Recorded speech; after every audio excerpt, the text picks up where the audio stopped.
Pemirsa, Anda kembali menyaksikan Kominfo Newsroom. Presiden Republik Indonesia Joko Widodo memimpin rapat terbatas mengenai progres rancangan undang-undang Kitab Undang-Undang Hukum Pidana yang telah disepakati oleh DPR dan pemerintah pada rapat paripurna tingkat 1. Dalam keterangannya usai mengikuti rapat, Wamenkumham Edward Omar Syarif Haryaj menyampaikan DPR memberikan sejumlah masukan terkait RKUHP yang tertuang di daftar inventarisasi masalah. Presiden Joko Widodo pimpin rapat terbatas mengenai progres rancangan Undang-Undang Kitab Undang-Undang Hukum Pidana yang telah disepakati oleh DPR dan pemerintah pada tingkat 1. Wakil Menteri Hukum dan Hak Asasi Manusia Edward Omar Syarif Haryaj menyampaikan, DPR memberikan sejumlah masukan terkait RKUHP yang tertuang dalam daftar inventarisasi masalah. Menurut Edi, beberapa poin dalam daftar inventaris masalah telah melalui proses diskusi antara pemerintah dan DPR, serta telah disetujui dalam persetujuan tingkat pertama untuk dimasukkan dalam RKUHP. Sejumlah poin yang telah dibahas dan mengalami perubahan yaitu mulai dari hukum yang hidup dalam masyarakat atau living law, pidana mati hingga pencemaran nama baik. Terkait pidana mati, Edi mengatakan bahwa dalam RKUHP yang baru pidana mati dijatuhkan secara alternatif dengan masa percobaan.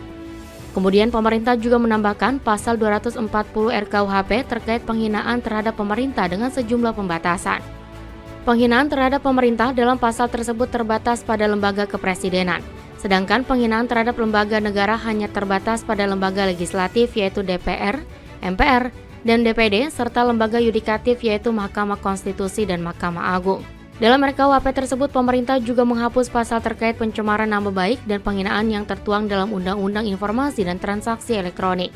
Edi berharap dengan memasukkan ketentuan Undang-Undang ITE dalam RKUHP, disparitas putusan dapat diminimalisasi. Juga kami informasikan bahwa teman-teman ICJR yang tergabung dalam koalisi masyarakat sipil itu aktif sekali melakukan diskusi dengan kami tim pemerintah maupun dengan fraksi-fraksi di DPR, sehingga ada beberapa item yang kemudian kita masukkan dalam RKUHP dan kemudian itu telah disetujui dalam persetujuan tingkat pertama.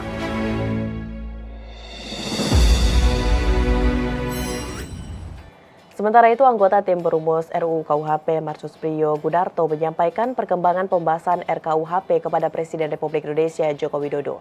Rancangan Undang-Undang Kitab Undang-Undang Hukum Pidana yang semula berjumlah 628 kini menjadi 624 pasal.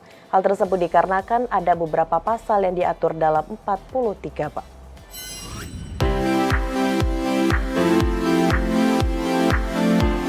Menanggapi 14 isu krusial pada rancangan Undang-Undang Kitab Undang-Undang Hukum Pidana, akhirnya tim perumus RUU KUHP mengakomodasi hal tersebut dengan menghapus beberapa pasal krusial. Sebelumnya Menko Polhukam Mahfud MD menyebutkan, pembahasan RKUHP ini sudah melalui proses masukan dari masyarakat yang multikultural. Oleh karena itu, RKUHP tentunya telah sesuai dengan aspirasi rakyat Indonesia. Sedangkan bagi masyarakat yang tidak setuju dengan pasal yang ada di RKUHP dapat menggugat melalui mekanisme yang berlaku. Pada keterangan pers tim penyusun RKUHP di Istana Presiden, anggota tim perumus RUU KUHP Marsus Priyo Gudarto menyampaikan perkembangan pembahasan RKUHP kepada Presiden Joko Widodo. RUU KUHP yang semula berjumlah 628, setelah melalui pertimbangan saat ini menjadi 624 pasal. Hal tersebut dikarenakan terdapat beberapa pasal yang di-drop dan diatur dalam 43 bab. Adapun pasal yang akan dihapus diantaranya pasal 278 mengenai unggas dan ternak yang merusak kebun, pasal 429 yang mengatur tentang gelandangan serta kejahatan lingkungan. Di posisi terakhir dari RKUHP itu yang semula itu adalah 628 pasal, sekarang posisi di terakhir itu tinggal 624 pasal. Ya, karena ada beberapa pasal yang kita drop, ya, yang kemudian itu nanti diatur di dalam 43 bab. Informasi selanjutnya, pemirsa, Wakil Menteri Ketenagakerjaan Afrian Syahnur menyoroti pentingnya ketersediaan satu data ketenagakerjaan yang akurat dan faktual.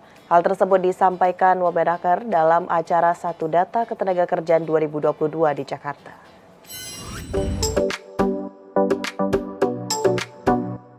Dalam upaya mewujudkan Satu Data Indonesia, Kementerian Ketenagakerjaan menyelenggarakan Forum Satu Data Ketenagakerjaan tahun 2022.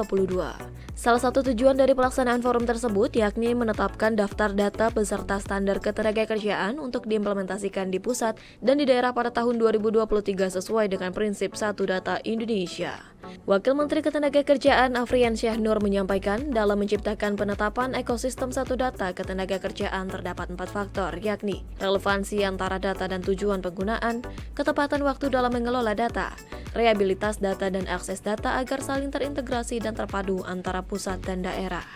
Dari kegiatan tersebut, Wamenaker berharap penetapan Satu Data dapat mengukur kinerja pelaksanaan tugas dan fungsi bidang ketenagakerjaan, serta merencanakan pembangunan ketenagakerjaan yang lebih baik, khususnya di tingkat kabupaten, kota, serta provinsi secara nasional. Pertanyaannya, data yang tepat itu seperti apa? Ada 4 faktor penting. Faktor pertama, relevansi antara data dan tujuan penggunaan. Data yang spesifik dibutuhkan untuk tujuan spesifik, sehingga butuh direncanakan dengan baik. Data untuk diagnosis, permasalahannya kesejahteraan pekerja berbeda dengan data untuk membuat target. Data untuk menentukan siapa yang patut menerima bantuan, juga berbeda dengan data untuk memonitoring dan evaluasi pelaksanaan sebagai program perluasan kesempatan kerja. Faktor yang kedua, ketepatan waktu. Tantangannya memastikan data dapat menggambarkan situasi terkini. Kadangkala proses kesiapan data memakan waktu lama sehingga kita disuguhkan sudah tak hangat lagi, alias sudah basi. Dibutuhkan keterpaduan data dari berbagai sumber, baik melalui survei, real-time data, capture, media tracking, data administrasinya yang dikumpulkan berbagai institusi maupun data dari berbagai sistem informasi yang dibangun. Faktor yang ketiga, reliabilitas data. Ini sangat bergantung pada jumlah sampel yang dibutuhkan agar tingkat presisi data dapat dijaga serta dipastikan sampling frameworks-nya valid sehingga kesimpulan yang diambil memang dapat memberikan gambaran akurat tentang target populasi. Faktor yang keempat, akses data. Data hanya berguna jika digunakan. Sayangnya akses data menjadi masih terkendak. Seringkali akses terhadap data dibatasi oleh biaya atau penghalang lain. Ini menjadi kendala besar buat kita semua.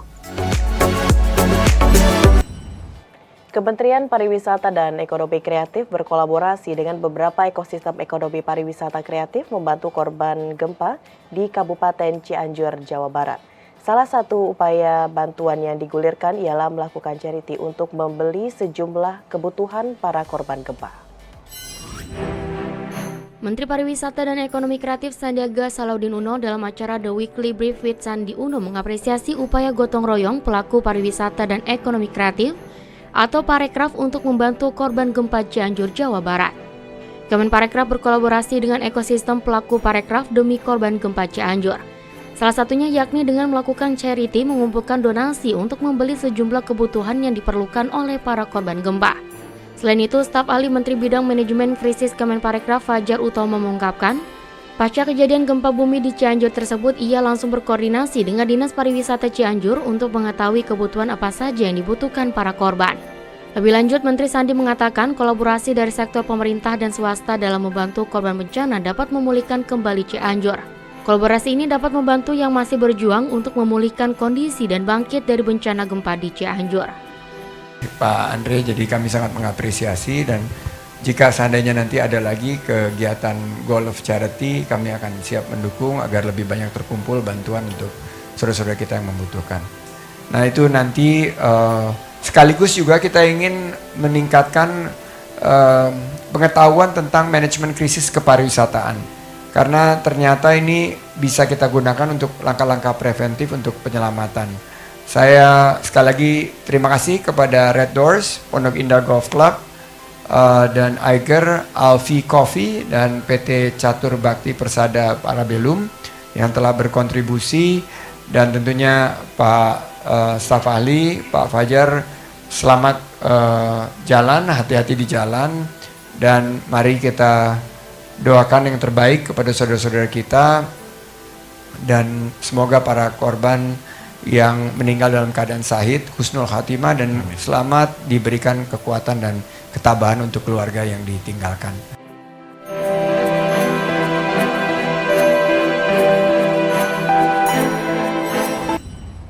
Pemirsa, usai jeda pariwara, kami akan kembali dengan informasi mengenai program pendidikan inovasi Kabupaten Banjar sesaat lagi.